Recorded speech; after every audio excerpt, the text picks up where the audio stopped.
To all of y'all, my dears, again we are here to study one of the very brand new chapter called as Human Health and Disease.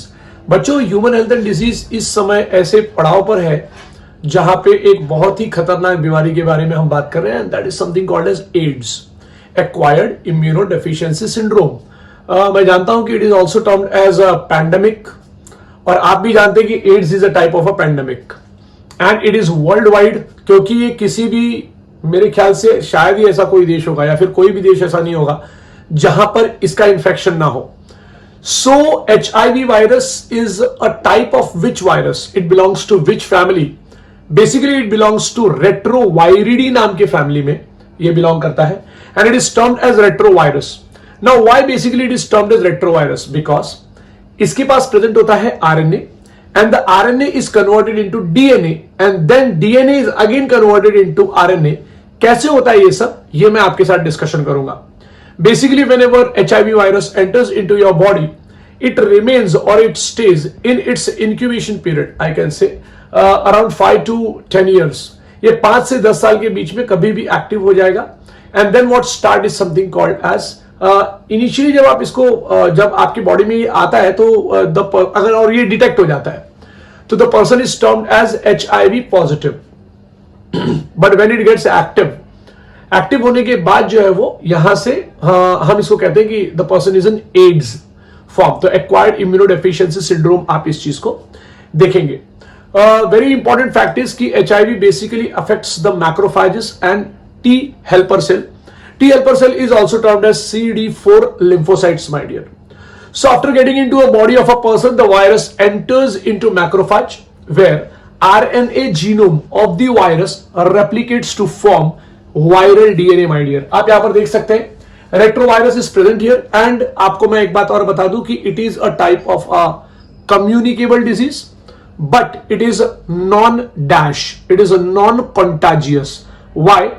Because it is not transferred by close contact, but it is transferred by something called as transfer of fluid. It can be body fluid, it can B semen, it can be blood transfusion and many more things. Basically body fluid की हम बात करें, plasma transfusion है, blood transfusion है, red blood cells का transfer किया गया है, या किसी ऐसी चीजों में किडनी ट्रांसप्लांट हुआ है, ऑर्गन ट्रांसप्लांट हुआ है, ग्राफ्टिंग हुआ है, राइट। तो इन सारी छोटी छोटी चीजों से जो है वो basically in transfers of body fluid की वजह से from infected person to healthy person ये प्रोसेस अगर हुआ तो this phenomenon is termed as where we can say the transmission is non-contagious and but communicable.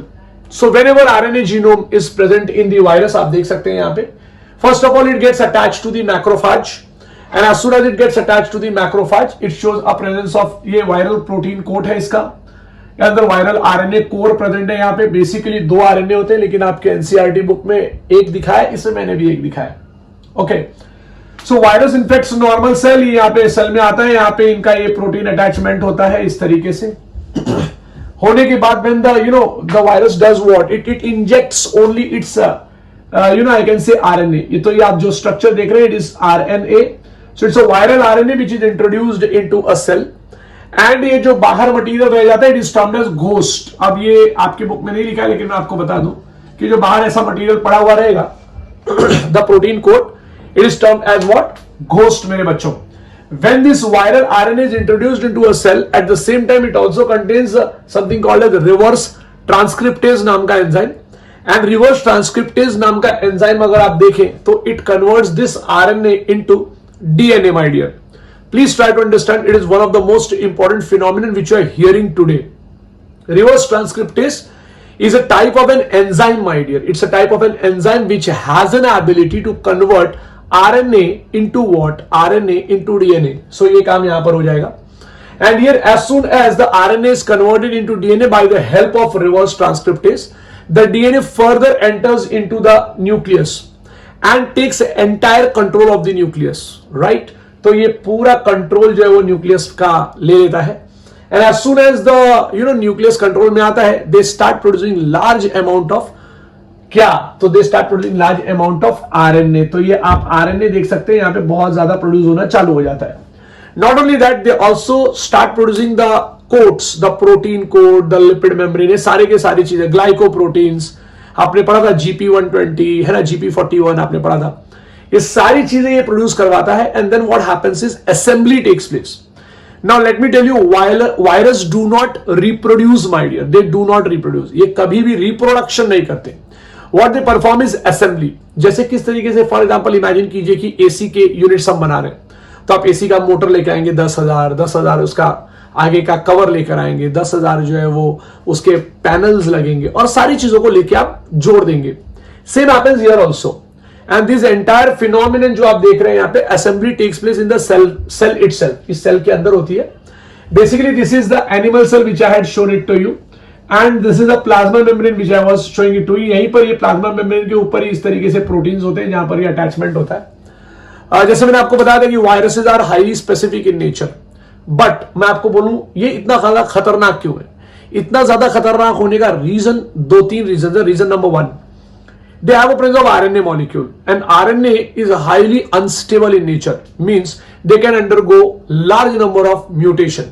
Mutation करने के बाद आप पिछले वाले वायरस से ये वाले वायरस को एकदम नया पाओगे. सो आप इसके लिए दवा भी नहीं दे सकते.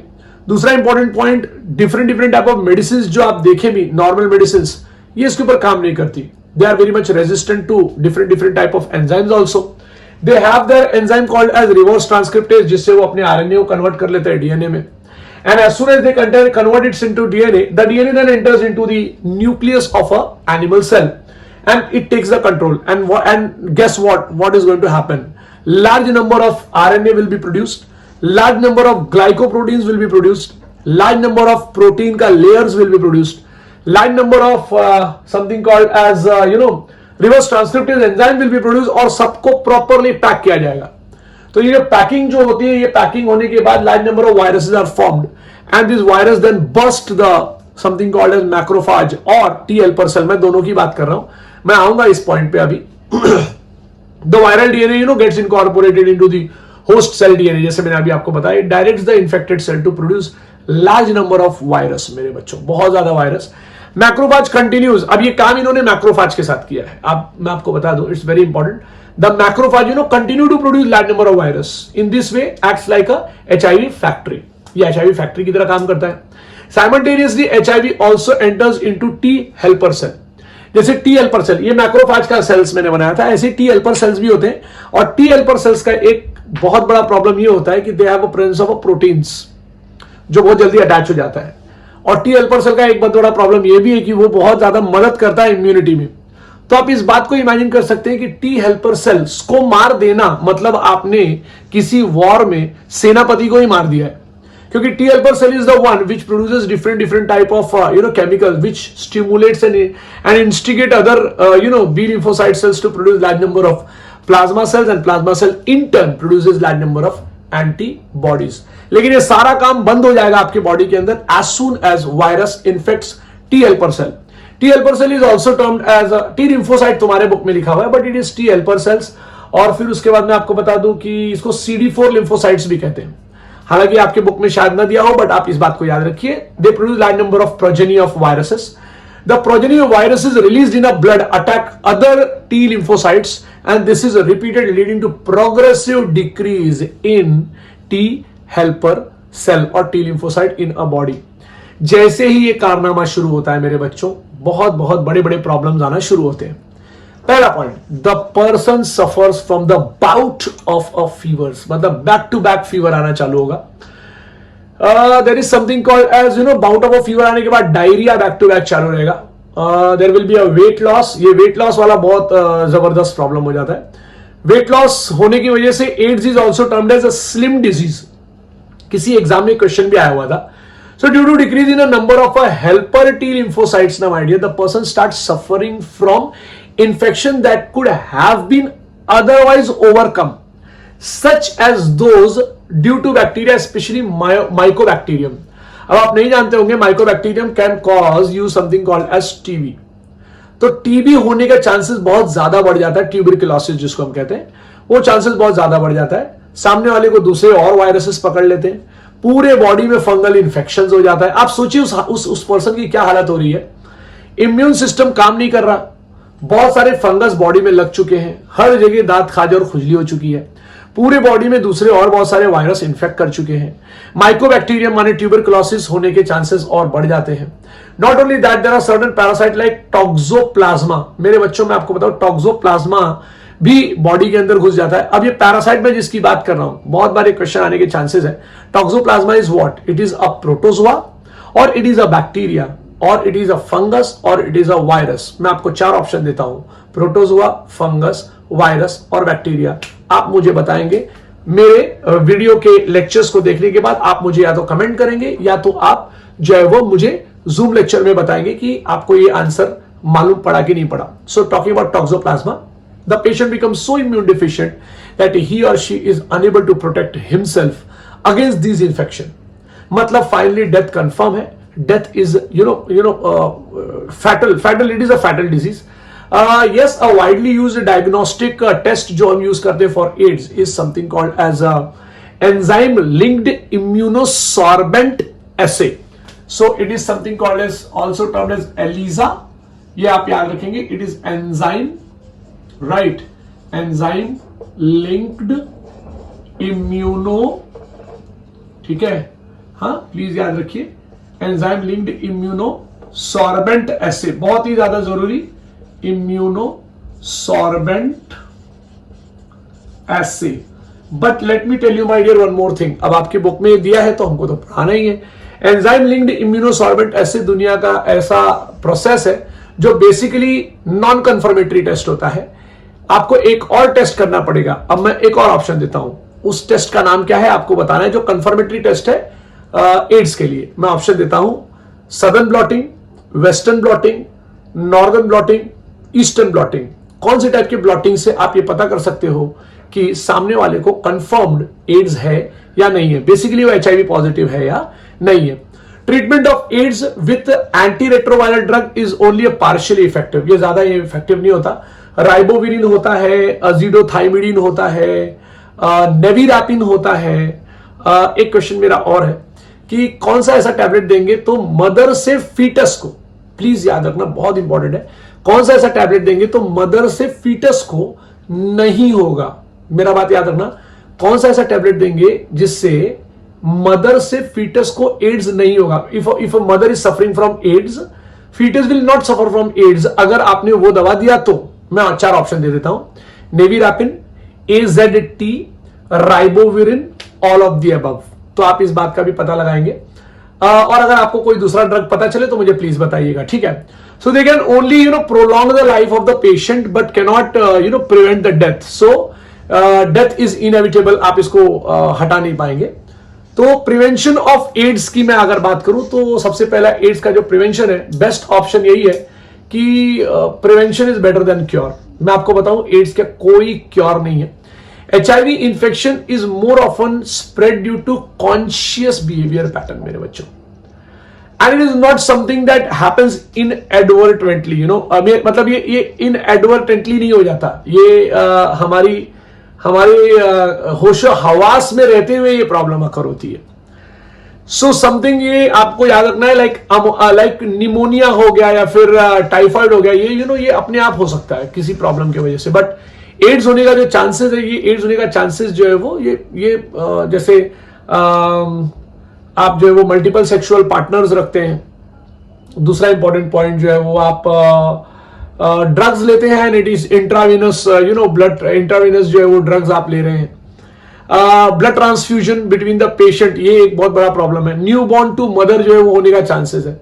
It may take place due to poor monitoring, my dear. So the only excuse may be, ignorance, and it is being rightly said that don't die of ignorance, my dear. So in our country, there are certain, NGOs, basically ये जो काम करते हैं इसके पीछे non governmental organisations है, national AIDS control organisation है NACO, are doing lot to educate the people about AIDS, who have started number of programs to prevent the spreading of HIV infection, my dear. Making blood from blood banks, safe from HIV, ensuring that the use of only disposable needle and syringes in public and private hospitals, and clinics should be done. एक बहुत important point है, there should be a free distribution of condoms. controlling, drug abuse is very much important. Advocating safe sex and promoting regular checkup for HIV, ये बहुत important है. Susceptible in population. Prostitutes को educate करना. Some steps has to be taken up. Infection with HIV or having AIDS is something that should not be, hidden. Since then, the infection may spread to many more people. HIV/AIDS infected people need help and sympathy, my dear. They also require, you should show empathy to them. आप उनकी जगह पे खड़े रहते तो क्या होता है, instead of being shunned by a society. So unless society recognizes it as a problem to be dealt with in a collective manner, the chance of wider spread of disease increases a manifold, So it is a malady that, can only be tackled by, the society and the medical fraternity. मैं आपको ये बहुत बड़ा problem है. आपको इस बारे में बहुत कुछ सोचना चाहिए. आपको एज अ डॉक्टर बनके जो है वो समाज को बचाने की कोशिश करनी चाहिए. You have to create awareness, you have to prevent the spread of disease, my dear. ये बहुत ही ज्यादा जरूरी है. एक्वायर्ड इम्यूनोडेफिशिएंसी सिंड्रोम, जैसे मैंने आपको बताया था 1981 से लेके आज तक, हम लोग आज भी ग्राउंड जीरो पर हैं. हम लोगों को नहीं पता चलता ये, because they are highly mutagenic, they are very mutagenic मेरे बच्चों. और ये एक बार होने के बाद you will lose a person. So try to make them understand that their life is very much important. They should avoid multiple sexual partners. मौका मिले तो कभी किसी को समझाने की कोशिश कीजिए इन सोसाइटी, या फिर कोई इस तरीके का रैली ऑर्गेनाइज कीजिए. बट ध्यान दीजिए कि आप कहीं ना कहीं समाज को बचा पाए. Next topic we are going to start is something called as cancer, मेरे बच्चों. We are going to start with one of the most dreadful disease called as cancer. Cancer is one of the most dreaded disease of a human being, and it is a major cause of death all over the globe. More than million Indians suffer from such a dreaded disease. मैं आपको बताना चाहूंगा, cancer is also termed as a कर्क रोग, and about 2 million people die in cancer. Die because of cancer every year. So cancer से बहुत सारे लोग जो है वो स्वर्गवास हो जाता है उनका. They die, and which is very dreadful. बहुत ज्यादा pain, immense pain होता है, my dear, immense pain. And the mechanism that underlie development of a cancer or oncogenic transformation of a cell, its treatment and the control have been some of the most intense area of research in biology and medicine. मैं आपको बताना चाहूंगा कि जो लोग cancer के बहुत बड़े स्पेशलिस्ट होते हैं, they are termed as oncologist. आप अपना एमडी जो है वो इस फिनोमिनन में भी कर सकते हैं. फिनोमिनल ये वर्ड इसलिए यूज कर रहा हूं क्योंकि ये बहुत ही ऐसी जगह है जहां पर आप लोगों की बहुत ज्यादा सेवा कर पाएंगे. सबसे इंपॉर्टेंट पॉइंट, कैंसर जब होना चालू होता है तो there are certain changes which occur in a body. So उसके लिए वर्ड होता है कॉशन, जो मैंने दूसरे स्टेट में जाके देखा है. महाराष्ट्र में तो नहीं देखा, बट दिल्ली के मेट्रो में मैंने देखा है कि इस तरीके का ये ऐसा स्टेटमेंट्स लगा हुआ रहता है. तो इट इज कॉशन जिसको हम कहते हैं. सबसे पहला बात, आपके बॉडी के अंदर चेंजेस आ जाएंगे in your bowel and bladder habit. तुम्हारे बॉडी में ये सारे प्रॉब्लम्स आना चालू हो जाएंगे. दूसरा प्रॉब्लम होगा अ सोर दैट डज नॉट हील, मतलब आपको अगर कोई मार लगी है तो वो हील नहीं होगा. देखिए कॉशन दिखेगा, CAUTION. अनयूजुअल ब्लीडिंग और discharge through your natural orifices. Natural orifices मतलब वजाइनल ऑरिफिस हो गया, यूरिथ्रल ऑरिफिस हो गया, एनल एरिया हो गया, यूरिनोजिनाइटल एरिया हो गया. तो बहुत सारे जो ओपनिंग्स है, माउथ से आपको खून निकलना चालू हो जाएगा अगर आपको थ्रोट कैंसर होता है तो. सो अलग अलग टाइप के कैंसर्स जो है वो हो जाते हैं इन प्रॉब्लम्स की वजह से. Thickening of mass in breast and other parts of a body. Lump formation चालू हो जाता है मेरे बच्चों. That is very dreadful. Again indigestion और डिफिकल्टी इन स्वलोइंग. कुछ स्वैलो करने की कोशिश करोगे तो स्वैलो नहीं होगा मेरे बच्चों. तो ये एक बहुत ही ज्यादा परेशानी वाली बात होती है. There is obvious change in wart and mole. मैं आपको बता दूं, ये देखिए जैसे मुझे ये वॉर्ट इस तरीके से दिख रहा है आपको, ये वॉर्ट या मोल ये एकाएक बढ़ना चालू हो जाएगा, and that is a very big sign of cancer. Nagging cough and hoarseness. हमेशा ऐसा करते ही रहोगे, आपको थोड़ा सा दुखना चालू हो जाएगा और ये पेन धीरे धीरे बढ़ता चला जाएगा. In our body, cell growth and differentiation is highly controlled and it is regulated मेरे बच्चों. In cancer cell, there is a breakdown of this regulatory mechanism.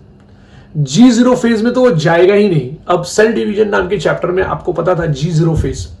तो बेसिकली कैंसर में द सेल्स जो आपके खुद के जो सेल्स होते हैं ये G0 फेज को भूल जाते हैं and they go on dividing and dividing. मैं आपको बता दूं it is a non communicable disease and ये होगा तो मतलब मैंने बहुत सारे लोगों को देखा है, यू नो दे डाई, इतना ज्यादा प्रॉब्लम हो जाता है. And you know normal cell shows a property of contact inhibition. माने एक डर्म लेयर का सेल अगर डिवाइड कर रहा है तो जैसे वो दूसरे डर्म लेयर के पास आएगा ना वो अपने आप को स्टॉप कर देगा. यू नो ये पॉइंट बहुत इंपॉर्टेंट है जो मैं बता रहा हूं. So by which you know by virtue of which you know contact with other cell inhibits the uncontrolled growth. ये ऐसे जाने के बाद जब ग्रोथ चालू रहेगा ना तो ये रुक जाएगा. लेकिन ये कॉन्टैक्ट इनहिबिशन है ना मेरे बच्चों, ये खाली नॉर्मल सेल्स दिखाते हैं. मेरी बात आप समझिए. एक दूसरे डर्म लेयर का सेल है जैसे मीजोडर्म का सेल लेयर का सेल है और दूसरा जो है वो मान लीजिए एंडोडर्म लेयर का सेल है और वो डिवीजन कर रहे हैं, डिवीजन करते करते सामने आ गए. So they will not enter inside and they will not go on dividing, they will stop. So ये कॉन्टैक्ट इनहिबिशन का जो प्रॉपर्टी होता है ये बेसिकली नॉर्मल सेल्स में होता है. तो आपके ऑर्गन्स कितना बड़ा होना है, आपके स्किन कितना बड़ा होना है, आपके बाकी के ऑर्गन्स कितना बड़ा होना है, ये प्रॉपरली यू नो डिसाइडेड रहता है. बट ये अगर कैंसर होना चालू हो जाएगा तो ये एक सबसे बड़ा प्रॉब्लम होता है कि वो कॉन्टैक्ट इनहिबिशन नहीं रहता. पॉइंट नंबर 2, आपकी बॉडी के अंदर एक और बहुत बड़ा प्रॉब्लम हो जाता है जिसको हम कहते हैं you know cancerous cell they are neoplastic, they become neoplastic. नए नए टाइप के सेल्स बनाना, नियोप्लाज्म आ जाता है उनको, वो खुद के अपने जो है वो यू नो ब्लड के कैपिलरीज जैसा ट्यूब्स बना लेंगे, पास ऑन करेंगे. They have one of unique property called as metastasis. Metastasis का मतलब they have an ability to jump from, I mean if they are moving in a one capillary tube, so capillaries or a blood vessel, they can jump to the another blood vessel and they can you know they can form a large amount of lump at that side also. So ये contact inhibition वाली property वो lose कर जाते हैं. As a result of this, you know, cancerous cell just continue to divide and give rise large masses of a cell. Basically this is termed as what? Tumor. So tumor are of two types. The very first is benign tumor. Benign tumor, please याद रखना. और दूसरा होता है malignant tumour. देखिए मैं आपको बता दूं एक बहुत इंपॉर्टेंट पॉइंट कि अगर आपको बेनाइन ट्यूमर हुआ है ना मेरे बच्चों तो बचने का चांसेस भी है. मैं आपको वर्ड यूज कर रहा हूं, इसका मतलब ये नहीं मैं आपके लिए बोल रहा हूं, ये इन्फेक्टेड पर्सन को या उस पर्सन को जिसको है उसको बोल रहा हूं. सो बेनाइन ट्यूमर और मैलिग्नेंट ट्यूमर में सीन ऐसा है कि बेनाइन ट्यूमर में you know benign tumour normally get confined to the original location and do not spread to other part of a plant, क्योंकि other part of a you know body, human body, और वो they form a fibrous layer around them, so they cause a little damage basically. The malignant tumor on the other hand are the mass of a proliferating cell and called neoplastic और tumor, जैसे मैंने आपको बताया. So these cells grow very rapidly और पूरा फैल जाएंगे. मेरे पहचान में कुछ लोग थे जिनको ये पूरा कैंसर यहाँ पर थ्रोट कैंसर हुआ था.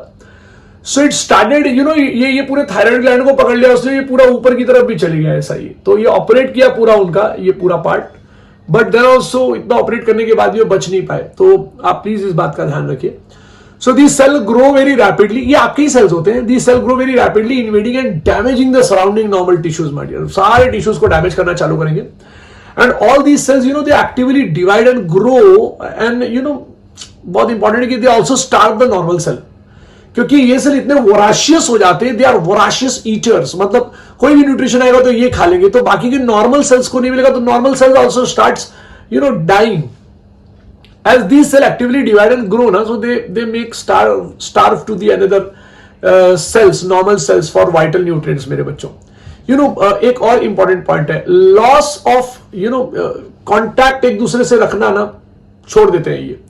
Due to which what happens you know that कि वो जो सेल्स एक दूसरे से कांटेक्ट रखते हैं ना ऐसे, वो भी लूज हो जाता है. You know they slough off, literally ऐसे बह के निकल जाएगा आपका पूरा सेल ऐसे, अगर थ्रोट कैंसर हुआ तो, या फिर अगर सर्वाइकल कैंसर हुआ या फिर सार्कोमा हुआ. तो ये अलग अलग टाइप के कैंसर है जो मैं डिस्कस करूंगा आपके साथ. But cells slough off from such tumours reach distant sites, you know they move inside, अंदर मूव कर जाएंगे यू नो, क्योंकि एक दूसरे से कॉन्टैक्ट छोड़ दिया ना.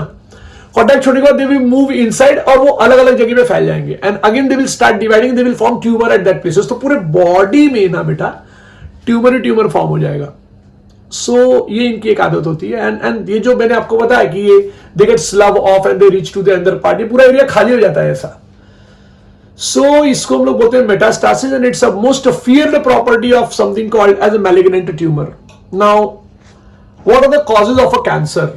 सो मैं कुछ और डिटेल में रखूंगा, मैं फिलहाल आपको एनसीईआरटी के कुछ लाइंस और कुछ पॉइंट्स मुझे बताने, तो मैं वो पहले बता दूंगा, फिर उसके बाद मैं आपको थोड़ा सा और डिटेल में भी जाऊंगा। What are the causes of a cancer? सबसे पहला, transformation of a normal cell into cancerous neoplastic cells, they're induced by, 2 to 3 phenomena. The very first is physical, second is chemical, third is biological agent, मेरे बच्चों. And these agents are termed as carcinogen. The one who causes cancer is termed as carcinogen. So ionizing radiation like X-rays, gamma rays, and non-ionizing radiation like UV, ultraviolet radiations, can cause a damage to the leading damage to the cells and leading to something called as neoplastic transformation. So the chemical carcinogen, अभी मैंने ये जो आपको बताया, मैं ये physical basically जो है वो UV lights, radiation, ionising radiation में के ग्रुप में आते हैं। एक्सरे और गामा रेज आयोनाइजिंग है, नॉन आयोनाइजिंग में अगर आप आएंगे तो यूवी मिलेगा आपको। ये डीएनए तोड़ देते हैं, then what start is mutation, and mutation के बाद it can lead to cancer. So the chemical carcinogens present in a tobacco smoke have been identified as major cause of lung cancer.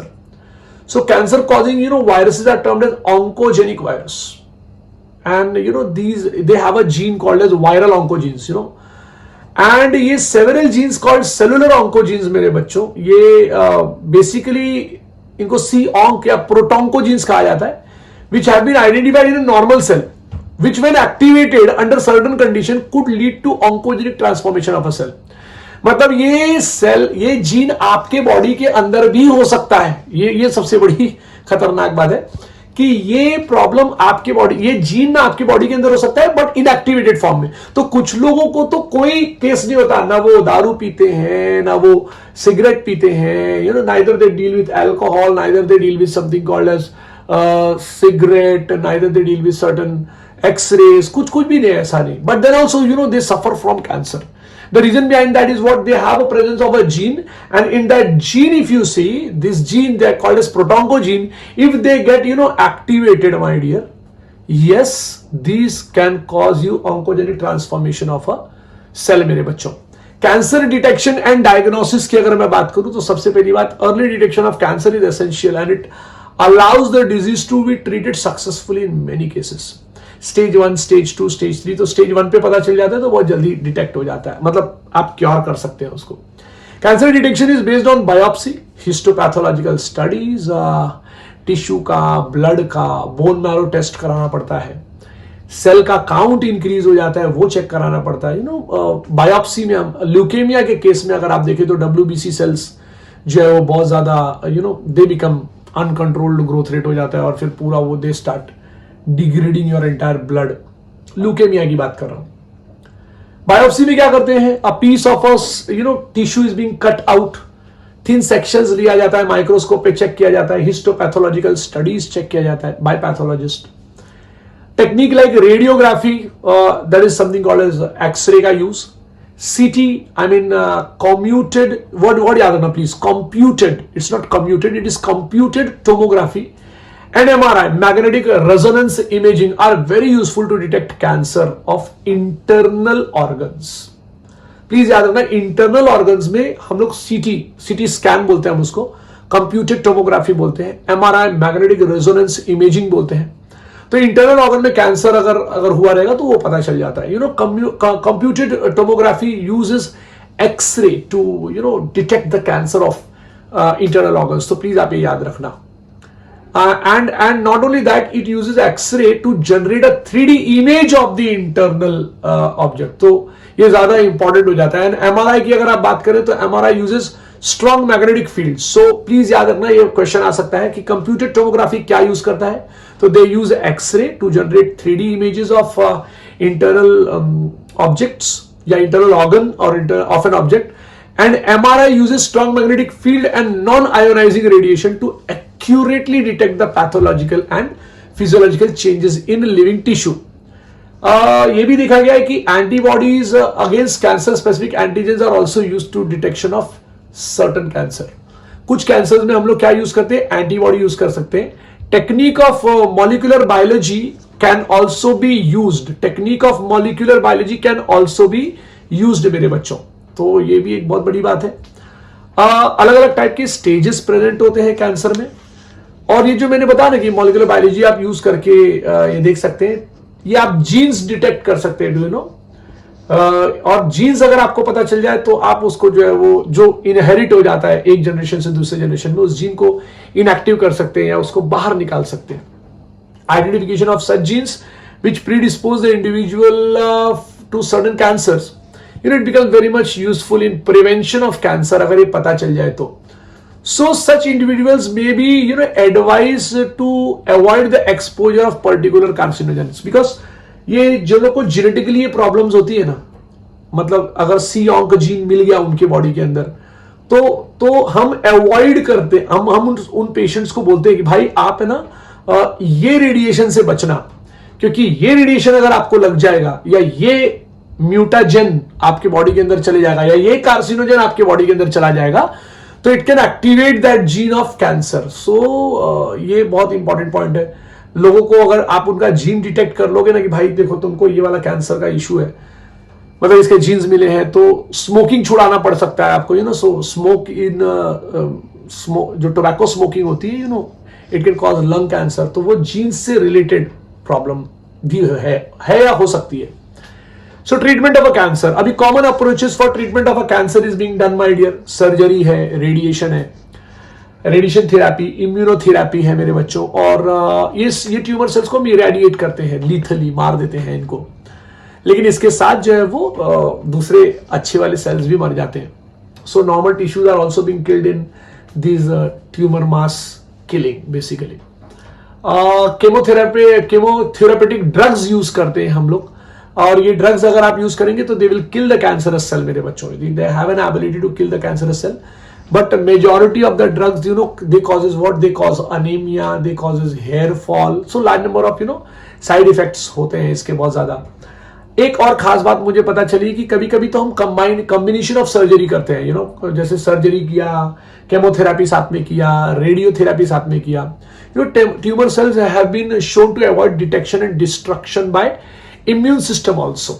कभी कभी आपकी body में सचमुच cancerous cells active होते हैं which can lead to a cancer, लेकिन तुम्हारे immune cells ही उनको पकड़ के मार देते हैं. सो ऐसे ऐसे सब्सटेंसेस को जिससे ये पकड़ पाते हैं ऐसे सेल्स को, उसको हम लोग कहते हैं alpha interferon which activates their immune system and helps in destroying the tumour मेरे बच्चों. समझ में आया. सो अभी मैं आपको और भी 2-3 चीजें जो है वो रिलेटेड टू कैंसर बताऊंगा, जैसे स्टेजेस हो गए. तो सुनिए, ये बहुत ही इंपॉर्टेंट फैक्ट है. जैसे मैंने आपको बोला था मेरे बच्चों कि मेरे को थोड़ा सा आपको बेनाइन ट्यूमर और मैलिग्नेंट ट्यूमर के बारे में बताना है, तो मैं सोच रहा था थोड़ा बता दूं.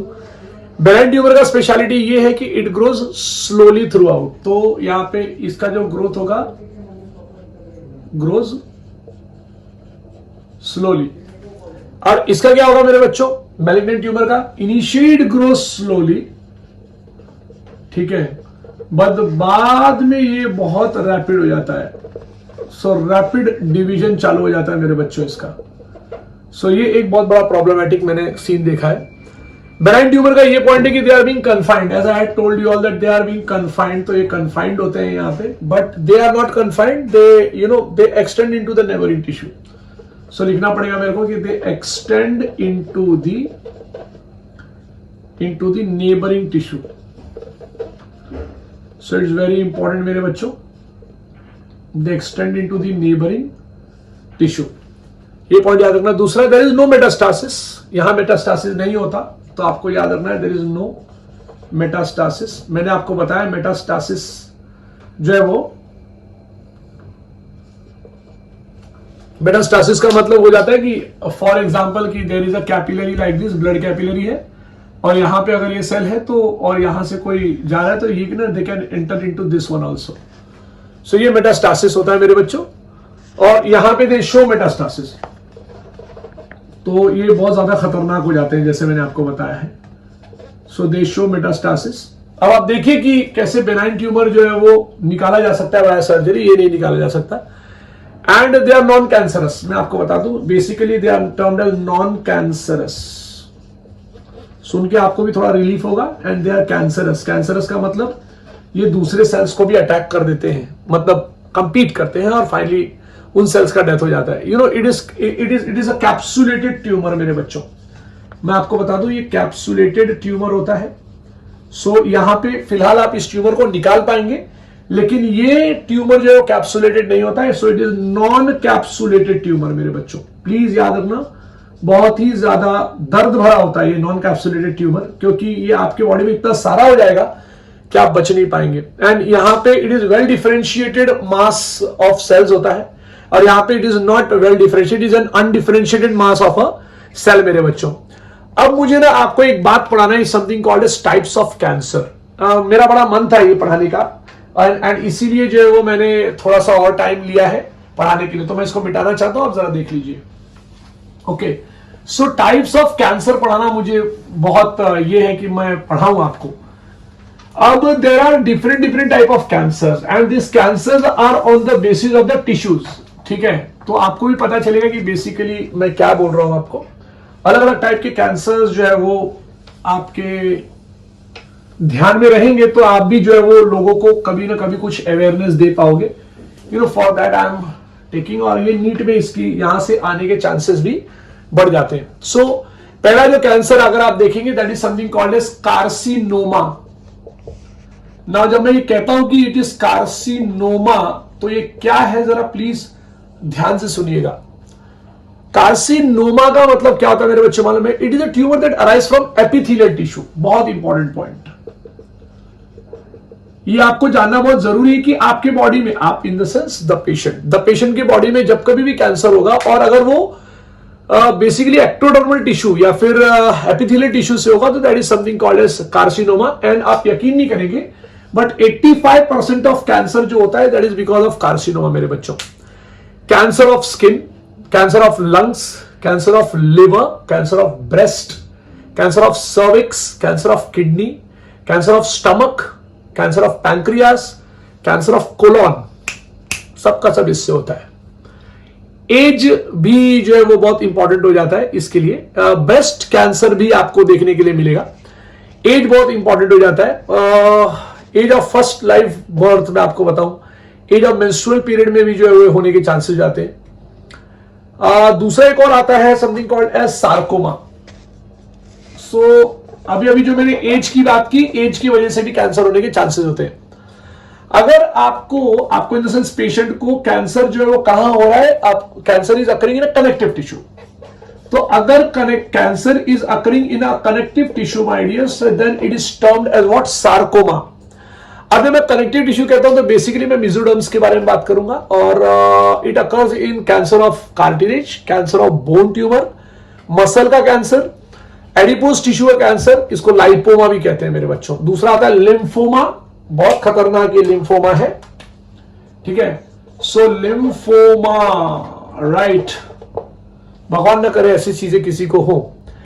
लिम्फेटिक टिश्यूज में होगा, स्प्लीन में होगा, लिम्फ नोड्स में होगा। इसका एक बीमारी है जिसको हम लोग कहते हैं लिम्फेटिक टिश्यू। पहले लिख तो दूं, लिम्फेटिक टिश्यू लिख देता हूं। ठीक है, ये जो है वो लिम्फेटिक टिश्यू हॉजकिंस डिजीज बोलते हैं हम इसको। बहुत इंपॉर्टेंट बात याद रखना, आप कभी पूछेंगे तो एग्जाम में बोल के आना। Hodgkin's disease is very much responsible, I mean lymph nodes में हो जाता है। लुकेमिया, ब्लड लिम्फ और बोन मैरो में होता है, it is leukaemia. So it's very important, leukaemia में हो जाएगा, ये ब्लड में होगा। ठीक है, लिम्फ में हो सकता है, एंड ब्लड में, लिम्फ में और बोन मैरो में, ये तीन जगह जो है वो होने के चांसेस हो जाते हैं यहाँ पे ये। सो आप इस बात को जरा देखिएगा कि मैं क्या बात कर रहा हूं आपसे। And yes, they literally kill RBC my dear. ये ल्यूकेमिया अगर हो गया तो हाई ल्यूकोसाइट काउंट हो जाएगा आपके बॉडी में, अनेमिया होगा, इन्फेक्शन होगा, हीमोरेज होगा, डेथ रिजल्ट होगी मेरे बच्चों। ठीक है, सो ये सारी चीजें हैं। प्लस कभी कभी आपने ब्रेन के अंदर कैंसर सुना होगा। बेसिकली ब्रेन के अंदर ब्रेन कैंसर नहीं हो जाता, उसको ब्रेन ट्यूमर कहते हैं, लेकिन वो अगर न्यूरॉन में नहीं होता। Neuron does not contain centriole, so neuron में कभी कैंसर नहीं हो सकता। बट न्यूरॉन को खाना खिलाने वाले सेल जिसका नाम है न्यूरोग्लियल सेल्स, ठीक है, तो उसके अंदर अगर कैंसर होगा तो it is termed as glioma मेरे बच्चों, ठीक है। सो ये पॉइंट बहुत इंपॉर्टेंट है। जैसे मैंने आपको बताया था carcinogen, there are certain chemicals या कार्सिनोजेंस होते हैं जो बहुत रिस्पॉन्सिबल हो जाते हैं मेरे बच्चों, रिस्पॉन्सिबल हो जाते हैं माय डियर। तो केमिकल्स जो है वो रिस्पॉन्सिबल होते हैं उसके लिए कभी कभी। Coal, tar, mustard gas, heavy metals, polycyclic compounds, hydrocarbons, drugs, arsenic, chromium, tobacco से, colchicine, caffeine, my dear caffeine से भी कैंसर होने का चांसेस है। सेक्स हार्मोन्स, स्टेरॉइड्स की वजह से भी अगर आपने ये ज्यादा अमाउंट में लिया तो it can cause a cancer to you. Oesophagus में कैंसर, पैंक्रियाज में कैंसर, कोलॉन में कैंसर, रेक्टम में कैंसर, माउथ में कैंसर, लैरिंग्स में कैंसर, लंग्स में कैंसर। और रेडिएशन अगर आप देखें तो it is something called as X ray, radio isotope, DNA, RNA में breakdown and it can lead to a problem. Addiction, tobacco, smoking, alcohol, drugs, ये सारी चीजों से कैंसर होने के चांसेस है। There are certain viruses which can cause you a cancer, my dear, like Epstein-Barr virus, Burkitt's lymphoma, my dear, right? Burkitt's lymphoma के बाद Burkitt lymphoma होता है because of Barr virus।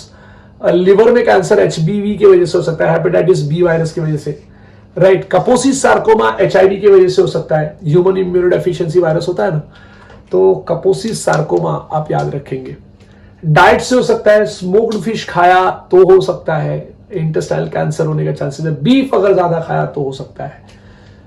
Parasites, स्किस्टोसोमा करके एक parasite होता है which can cause cancer in urinary bladder. Genetic factor defects can also be very much responsible for this cancer. Cancer is curable, cancer जो है वो curable है मेरे बच्चों। और कैंसर का ऐसा सीन है कि अगर आपको स्टेज 1 पे मिला तो इट्स बेस्ट, लेकिन अगर वो स्टेज 2 पे जाएगा तो थोड़ा और ज्यादा प्रॉब्लम। बेस्ट मतलब आप उसको क्योर कर सकते हैं।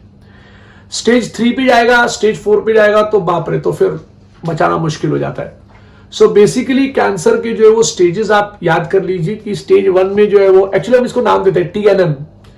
टी का मतलब होता है प्राइमरी ट्यूमर साइज फॉर्म होता है। और ये मैं मेरी तरफ से नहीं बोल रहा हूं, ये इंटरनेशनल यूनियन अगेंस्ट कैंसर की तरफ से इवॉल्व किया गया है, आप गूगल करके देख सकते हैं। Stage 1 will be the tumour size form होना चालू होंगे। स्टेज 2 लिम्फ नोड का इन्वॉल्वमेंट हो जाएगा और स्टेज 3 में मेटास्टासिस हो जाता है। सो स्क्रीनिंग कराना बहुत जरूरी है। अगर आपने पैपिलोमा टेस्ट कराया तो आपको सर्वाइकल कैंसर के बारे में पता चल सकता है। ब्रेस्ट सेल्फ एग्जामिनेशन अगर आपने करवाया तो ब्रेस्ट कैंसर आपको पता चल सकता है। लंग कैंसर आपको पता चल सकता है। Prostate cancer, intestinal cancer, intestinal cancer के लिए ऑक्युल्ट ब्लड टेस्ट हम कराते हैं।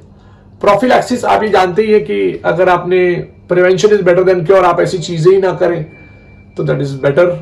ऑक्यूपेशनल एक्सपोजर्स आपका ना हो तो दैट इज बेटर। इम्यूनाइजेशन भी आपको हो सकता है। इम्यूनाइजेशन अगर आप कराएं बेसिकली हेपेटाइटिस बी वायरस का, तो भी आप कैंसर से बच सकते हैं। कंबाइंड थेरेपी यूज करते हैं, इम्यूनोथेरेपी यूज करते हैं, केमोथेरेपी यूज करते हैं। Cobalt 60 is used to avoid cancer मेरे बच्चों। रेडिएशन थेरेपी में सर्जरी कर सकते हैं ब्रेन ट्यूमर का। इसके बाद हम स्टार्ट करेंगे something called as drug addiction my dear. So we are going to start with something called as a drug and alcohol abuse. There are certain survey and statistics which has been done by certain government organizations, certain non-governmental organizations also. ये देखा गया है कि बहुत important fact, survey and statistics shows that use of drug and alcohol, ये देखा गया है कि drugs और alcohol use करने वाले जो है वो has been on the rise in many harmful effect. बहुत सारे लोग जब ड्रग का यूज करने लग जाते हैं, अल्कोहल का यूज करने लग जाते हैं, लार्ज नंबर ऑफ उसके हार्मफुल इफेक्ट्स देखने के लिए मिले हैं। क्या इस हार्मफुल इफेक्ट को हम कर पाएंगे? By the help of awareness, by the help of education. देखते हैं क्या हो सकता है। एडिक्शन इन एनी फॉर्म मेरे बच्चों इज नॉट सोशली एक्सेप्टेड, ये बात आप मान के चलिए। इनिशियली वो सब कुछ आपको बहुत प्रॉपर लगेगा, but it is going to create a problem in your life, personally, professionally. Please याद रखना क्या वर्ड यूज कर रहा हूं, पर्सनली, प्रोफेशनली, सोशली। ये तीनों जगह से आप प्रॉब्लम में आएंगे। Not only personally, professionally, socially, mentally भी आप प्रॉब्लम में आ जाएंगे। So in order to deal with that addiction नहीं लगाना है आपको। Proper education and guidance would enable youth to safeguard themselves against these dangerous behaviour patterns. ये डेंजरस बिहेवियर पैटर्न्स क्या है, मैं ये भी आपके साथ डिस्कस करूंगा मेरे बच्चों। Not only that, and you should follow something called as healthy lifestyles. Any physical, mental, and physiological dependence of a person on a toxic chemical is called as a drug addiction मेरे बच्चों। any physical, mental और physiological dependence अगर आप देख रहे हैं कि आपको हो रही है, तो yes, it is going to create a problem. According to World Health Organization, drug is defined as any substance when taken in the living organism may modify one or more of its function. ये बात आप याद रखना। ये world Health organisation 1964 में addiction के लिए कहा गया था कि जब आप कोई ड्रग विदाउट एनी रीजन लेते हैं, it is termed as a drug abuse. ये 1964 का वर्ल्ड हेल्थ ऑर्गेनाइजेशन का स्टेटमेंट है।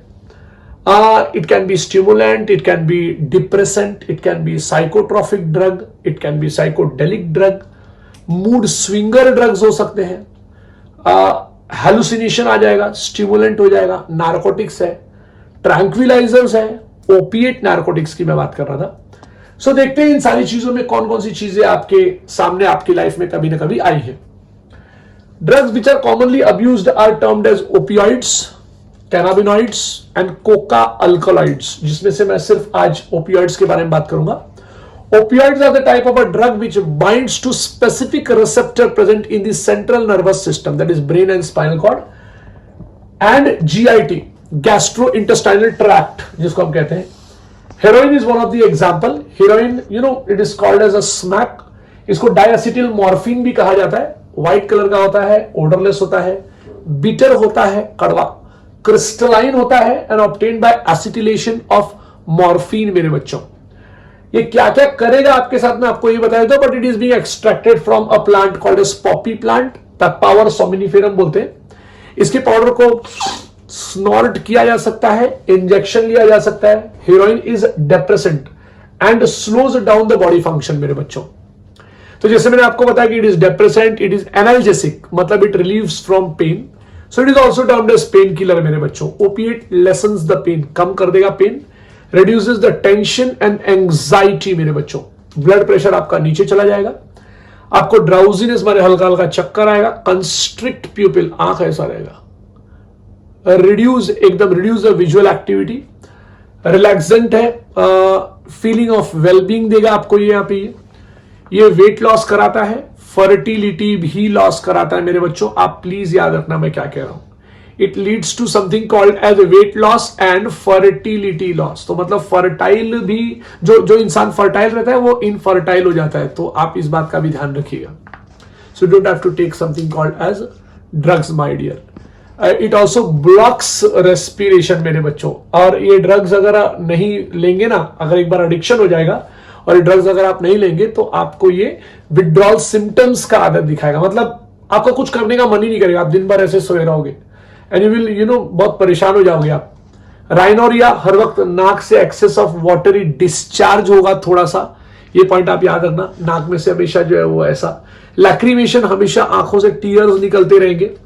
वॉमिटिंग होगा, डायरिया होगा, शिवरिंग होगा, मसल ट्विचिंग होगा, परस्पिरेशन होगा, एपिलिप्सी होगा। और प्रेग्नेंट वुमन अगर ये ड्रग्स ले रही है या कोई वुमन ये ड्रग्स ले रही है, तो it can lead to something called as miscarriage और एबॉर्शन मेरे बच्चों। स्टिल बर्थ होने के भी चांसेस है। जैसे मैंने आपको बताया कि opiate are nothing but a dried latex of unripe capsules, गोल गोल गोल गोल आते हैं ये। पॉपी, पेपावर सोमनिफेरम बोलते हैं हम इसको, या पेपावर एल्बम भी एक प्लांट है। ओपियम का डेरिवेटिव जैसे मैंने आपको बताया यहाँ पे, it is form from the acetylation of morphine मेरे बच्चों। कोडीन, इसका नाम क्या क्या सुनिए, कोडीन है, हेरोइन है, ब्राउन शुगर है, स्ट्रॉन्ग एनाल्जेसिक होता है, माइल्ड एनाल्जेसिक। अभी कोडीन अगर आप लेंगे तो माइल्ड एनाल्जेसिक होता है, और मॉर्फिन जो है वो स्ट्रॉन्ग एनाल्जेसिक होता है। सो ये it is also used in medicine, cough में, कफ सिंथेटिक्स में भी यूज होता है। हेरोइन, जिसको हम लोग कहते हैं डायएसिटिल मॉर्फिन मेरे बच्चों, it is a dangerous opiate मेरे मतलब, मुझे ऐसा लगता है कि बहुत ज्यादा डेंजरस है। इसकी आदत बहुत जल्दी आपको लगेगी, and it is band in medicinal uses. इसको ओरली इनहेल नहीं किया जाता, ना इसको ओरली खाया जाता है, ना इसको इनहेल कीजिए। ये बहुत ज्यादा प्रॉब्लम करेगा. It leads to secondary risk also. Brown sugar कहते हैं इसको स्मैक भी कहते हैं मेरे बच्चों. सिंथेटिक ड्रग भी आता है इसके जैसा ही, मीथाडोन एंड पैथिडीन बोलते हैं हम इसको. सो डायसिटिल मॉर्फिन से प्लीज बच के रहिएगा. More powerful energetic than morphine is a brown sugar. ठीक है, इसके बाद will be starting with cannabinoids in a next lecture. So thank you to all of you my dear. Have a good day.